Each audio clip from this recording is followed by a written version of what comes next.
Assalamualaikum warahmatullahi wabarakatuh.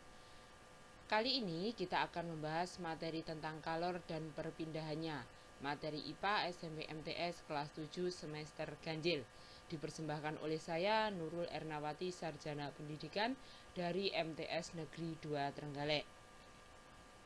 Kompetensi dasar yang dipelajari adalah menganalisis konsep suhu, pemuaian kalor, perpindahan kalor, dan penerapannya dalam kehidupan sehari-hari, termasuk mekanisme menjaga kestabilan suhu tubuh pada manusia dan hewan. Kompetensi dasar 4.4 yaitu melakukan percobaan untuk menyelidiki pengaruh kalor terhadap suhu dan wujud benda serta perpindahan kalor. Yang pertama kita bahas adalah pengertian kalor. Kalor adalah bentuk energi yang berpindah dari benda yang bersuhu tinggi ke benda yang bersuhu rendah ketika kedua benda bersentuhan. Kalor diukur dengan alat yang disebut dengan kalorimeter. Satuan kalor dalam SI atau satuan internasional adalah joule.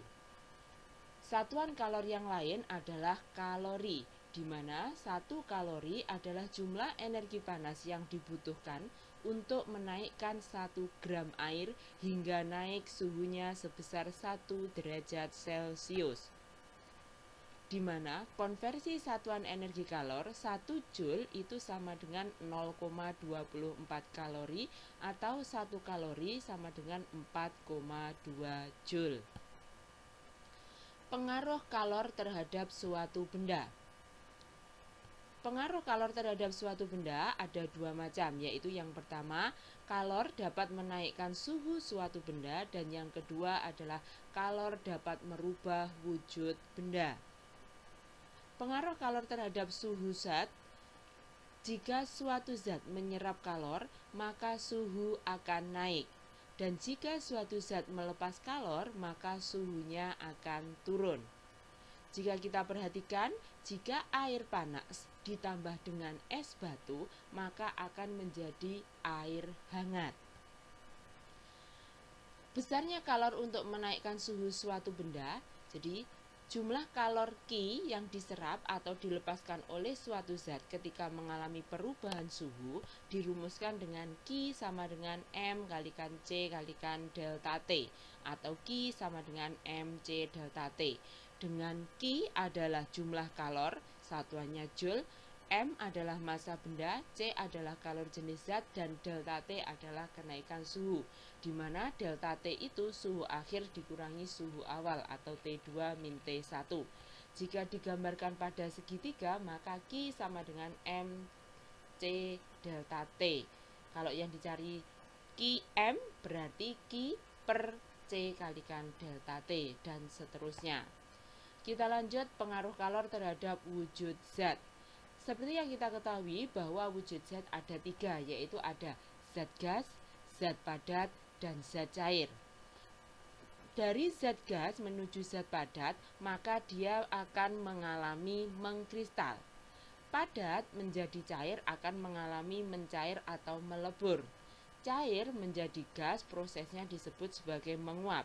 Dan sebaliknya, jika padat ke gas maka disebut dengan menyublim.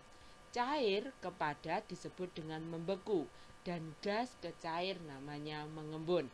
Itulah 6 proses perubahan wujud zat. Dari ke-6 proses perubahan wujud, maka dapat diklasifikasikan menjadi 2, yaitu perubahan wujud yang melepaskan kalor, yaitu yang pertama membeku, contohnya air berubah menjadi es. Kemudian yang kedua adalah mengembun, biasanya terjadi pada pagi hari. Dan yang ketiga adalah mengkristal, proses pembuatan kapur barus. Sedangkan perubahan wujud yang memerlukan kalor adalah yang pertama adalah mencair atau melebur. Jadi es jika dipanaskan maka akan berubah menjadi air. Kemudian yang kedua adalah menguap, pada saat kita memasak air, maka suatu ketika air itu bisa habis di dalam panci, berarti airnya menguap. Dan yang ketiga adalah menyublim, yaitu proses perubahan zat padat menjadi zat gas. Jadi kapur barus akan habis tanpa kita melihat jejaknya. Kalor perubahan wujud. disebut dengan kalor laten, atau kalor laten adalah kalor yang dilepas atau diserap pada saat benda mengalami perubahan wujud. Satuan kalor laten adalah joule per kilogram. Kalor laten terdiri atas dua macam, yaitu yang pertama adalah kalor lebur yang besarnya sama dengan kalor beku, di mana besarnya kalor yang diperlukan untuk meleburkan suatu zat maka dirumuskan dengan Q sama dengan M kalikan L. Sedangkan yang kedua adalah kalor uap atau yang besarnya sama dengan kalor embun yang dirumuskan dengan Q sama dengan M dikalikan O. Jadi kalor laten ada dua, yaitu ada kalor lebur dan kalor uap. Itu adalah kalor untuk perubahan wujud zat. Grafik perubahan wujud air. Apabila di sini terdapat es suhunya min derajat Celcius diubah menjadi uap air suhunya T derajat Celcius, maka diperlukan kalor sebesar Q1, jadi banyaknya kalor yang diperlukan untuk mengubah wujud es min 0 derajat menjadi uap air suhunya T derajat Celcius, maka ada kalor Q1 yang mengalami perubahan suhu Mc delta T, ada Q2 perubahan wujud yaitu Ml, ada Q3 perubahan suhu Mc delta T, ada Q4 perubahan wujud menguap Q sama dengan Mu, dan yang terakhir adalah Q5 adalah Mc delta T perubahan suhu dari uap air. Itu adalah grafik perubahan wujud air ketika dinaikkan dari min derajat Celcius menuju T derajat Celcius. Faktor-faktor yang mempercepat proses penguapan suatu zat. Yang pertama adalah pemanasan atau dengan menaikkan suhu suatu benda. Yang kedua adalah dengan memperluas permukaan. Jadi kita bisa minum air kopi yang panas dengan kita menumpahkannya di lepek. Yang ketiga adalah mengalirkan udara di permukaan zat cair atau mengurangi tekanan di atas permukaan zat cair. Kita bahas tentang konsep asas Black. Konsep asas Black adalah percampuran. Jadi apabila suatu benda bersuhu panas didekatkan atau dicampur dengan benda bersuhu dingin, maka akan terjadi aliran kalor dari benda bersuhu panas ke benda bersuhu dingin, sehingga terjadi kesetimbangan termal. Pada saat terjadi kesetimbangan termal, maka suhu kedua benda menjadi seimbang. Konsep percampuran antara benda panas dan benda dingin disebut dengan konsep asas Black. Bunyi asas Black adalah kalor yang diterima oleh benda dingin sama dengan kalor yang dilepaskan oleh benda panas. Sehingga asas Black dirumuskan dengan besarnya Q lepas sama dengan Q terima. Proses perpindahan kalor. Pada prinsipnya ada 3 proses perpindahan kalor. Yang pertama adalah konduksi, berarti proses perpindahan kalor melalui zat tanpa disertai perpindahan partikel-partikel zat tersebut. Contohnya, apabila logam ini dipanaskan di salah satu ujung, kita bisa merasakan panasnya. Artinya, kalor itu merambat di logam. Yang kedua adalah konveksi, adalah perpindahan kalor melalui zat disertai perpindahan partikel zat tersebut. Pada saat kita memanaskan air yang ada di bawah, maka air yang panas atau suhunya tinggi, dia akan lebih ringan sehingga dia naik ke permukaan. Kemudian tempat yang kosong ini diisi oleh air yang ada di sebelahnya yang dingin dan kemudian dipanaskan.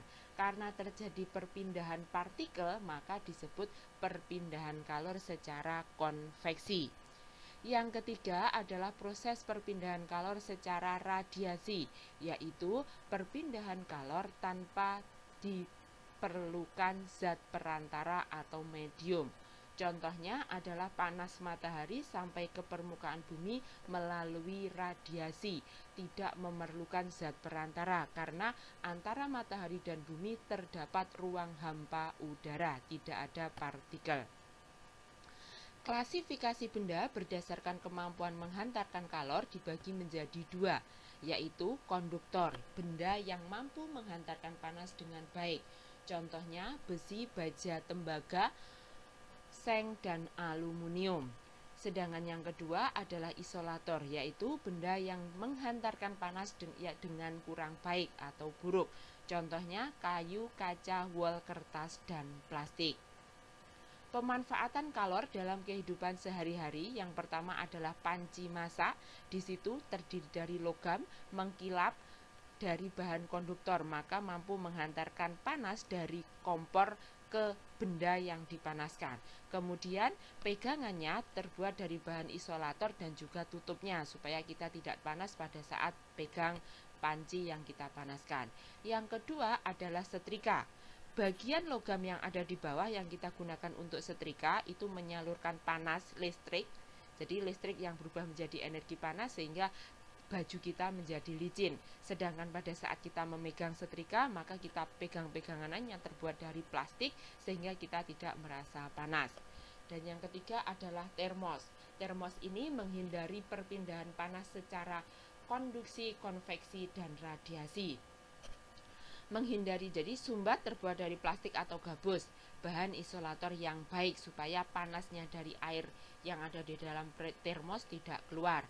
Celah antara gelas dan wadah luar dibuat tan hampa udara, jadi tidak ada penghantar panas secara konduksi dan konveksi. Dua lapis gelas merupakan isolator panas yang baik. Gelas dilapisi perak yang mengkilat. Mengapa harus mengkilat? Supaya tidak mengalirkan panas secara radiasi. Dan ini wadah luar terbuat dari plastik supaya kita tidak panas pada saat memegang termos tersebut. Demikian materi yang bisa kami sampaikan hari ini. Terima kasih atas perhatiannya. Sampai ketemu pada materi-materi berikutnya. Jangan lupa like, share, and subscribe. Saya akhiri. Wassalamualaikum warahmatullahi wabarakatuh.